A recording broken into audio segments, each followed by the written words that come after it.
Apakah ada yang tahu siapakah bapak ini? Kenapa ya bapak ini memakai baju tertutup dilengkapi dengan sepatu boot dan helm ya? Oh, ternyata perlengkapan ini diperlukan untuk melindunginya dari api. Ya, bapak ini adalah seorang pemadam kebakaran yang bertugas untuk memadamkan api. Api memang kita perlukan dalam kehidupan sehari-hari, seperti untuk memasak, alat penerang, dan lain-lain. Namun, jika api semakin membesar, bisa menimbulkan kerugian. Contohnya adalah terjadi kebakaran. Wah, serius sekali tampaknya. Lagi nonton apa kamu, Dek? Ini loh Kak, ceritanya ada anak main api, apinya kecil lama-lama makin besar dan besar. Besar banget. Jadi kamu tahu kan apa yang terjadi kalau apinya semakin besar? Iya betul, bahaya kan? Kakak ada ide. Gimana kalau kita mengunjungi paman di kantor pemadam kebakaran? Nah, nanti kita cari tahu bagaimana kebakaran itu bisa terjadi dan gimana caranya untuk menanggulangi.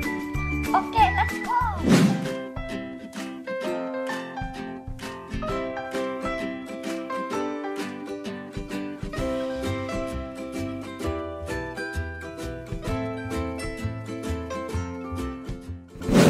Paman!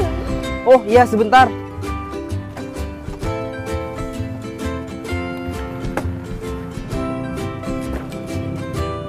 Oh, kalian.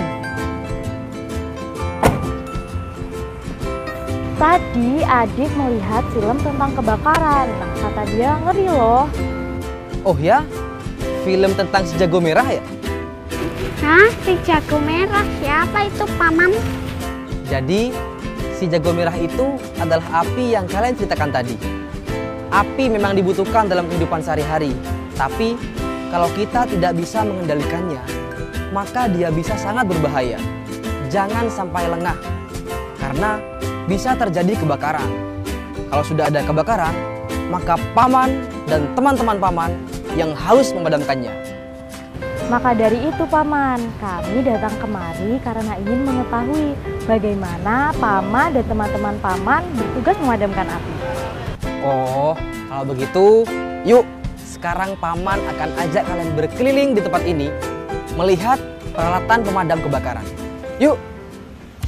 Paman, sebenarnya bagaimana sih terjadinya kebakaran? Jadi, begini loh terjadinya kebakaran itu. Teman-teman, kebakaran bisa terjadi di mana saja dan tanpa terduga. Kebakaran bisa terjadi di rumah dan di hutan. Penyebab paling banyak karena kesalahan manusia. Kebakaran di rumah bisa terjadi karena kelalaian menggunakan listrik, lupa mematikan kompor, membakar sampah sembarangan, dan lain-lain. Sedangkan kebakaran di hutan bisa disebabkan oleh kekeringan, aktivitas vulkanik karena gunung meletus, dan lain-lain. Nah, sekarang kalian sudah tahu kan gimana api bisa membakar rumah dan hutan? Wah, benar juga ya Paman, ternyata hal kecil bisa menimbulkan bahaya sebesar itu. Paman, lalu bagaimana cara Paman memadamkan si jago merah? Apinya kan panas dan berbahaya. Ya memang, tapi ketika paman bertugas, paman tidak bekerja sembarangan. Paman harus menggunakan alat-alat yang khusus agar selamat.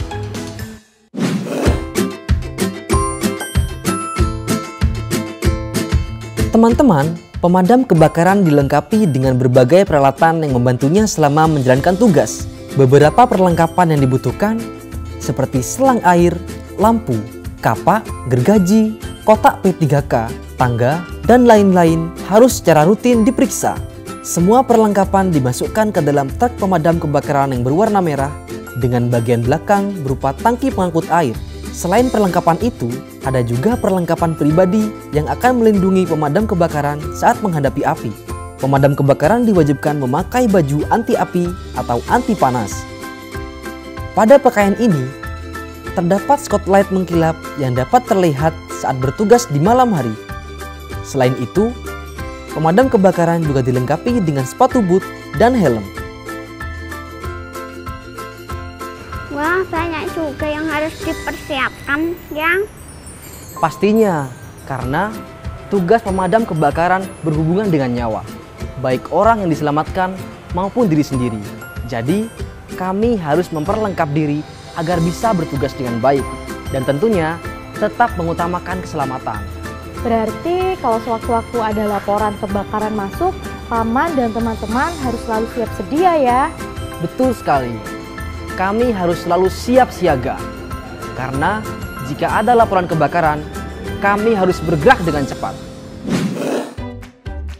Ketika operator menerima laporan adanya kebakaran, petugas pemadam bergegas memakai perlengkapannya sambil menuju truk pemadam. Semua peralatan yang diperlukan sudah siap di dalam truk. Truk pun membunyikan sirine dan menyalakan lampu darurat agar diberi prioritas untuk lewat saat melaju menuju lokasi kebakaran. Sesampainya di lokasi, pemadam langsung sibuk mengeluarkan selang dan peralatan untuk memadamkan api. Air pun disemprotkan pada titik api sambil memeriksa apakah ada korban manusia yang harus diselamatkan. Wah, tugas pemadam kebakaran adalah tugas yang keren ya. Bukan keren, Dek, tapi pemadam kebakaran adalah tugas yang mulia karena dia menyelamatkan sesama manusia. Paman, kalau besar nanti aku ingin jadi pemadam kebakaran. Kalau begitu, apa kamu mau belajar jadi pemadam kebakaran sekarang? Nah, sekarang kamu pakai helmnya dulu. Lalu kita coba padamkan api sekarang. Yuk. Wah, asik. Ayo.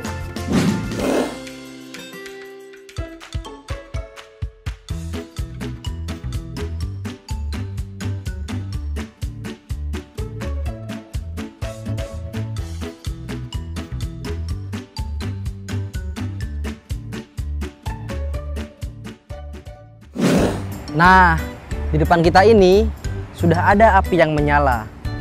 Di situ juga ada ember yang berisi air dan juga karung goni. Loh, truk pemadam yang berisi air kan ada di belakang, Paman. Apakah cukup air dalam ember ini untuk mematikan api yang ada di dalam drum? Lalu karung goni itu nanti untuk apa? Adik-adik, kita akan belajar cara sederhana jika di rumah terjadi kebakaran ringan. Yuk, kita praktekkan bersama-sama. Pertama, celupkan karung goni ke dalam ember sampai basah. Lalu, dengan tetap memperhatikan jarak dan keselamatan, tutupkan karung goni basah ini pada api yang menyala. Lakukan hal ini sampai api benar-benar padam. Ya makanya, kita harus selalu waspada jika berhadapan dengan si jago merah. Ingat ya, cara ini hanya dilakukan untuk api yang masih kecil atau api ringan. Jika api mulai membesar, kita harus memanggil orang dewasa yang ada di sekitar kita. Jangan lupa, utamakan keselamatan diri sendiri, keluarga, dan orang lain yang ada di sekitar kita. Selain dengan menggunakan karung goni yang dibasahi air, beberapa cara lain yang bisa dilakukan untuk memadamkan api kecil adalah dengan menyiramkan air atau pasir. Bisa juga dengan tabung pemadam jika kalian memilikinya. Nah, bagaimana, Dek? Kamu sudah paham kan bagaimana cara memadamkan api? Iya, Kak. Ternyata api juga bisa sangat berbahaya walaupun terkadang kita membutuhkannya. Sekarang kamu tahu kan kalau pemadam kebakaran itu merupakan suatu tugas yang mulia. Dan juga untuk menjadi seorang pemadam kebakaran itu dibutuhkan orang yang kuat dan berani. Aku juga berani menghadapi si jago merah, Kak. Iya deh, percaya. Kalau gitu kakak turun ya, kita pamitan ke Paman. Loh, Kak, jangan ditinggal, aku tidak bisa turun.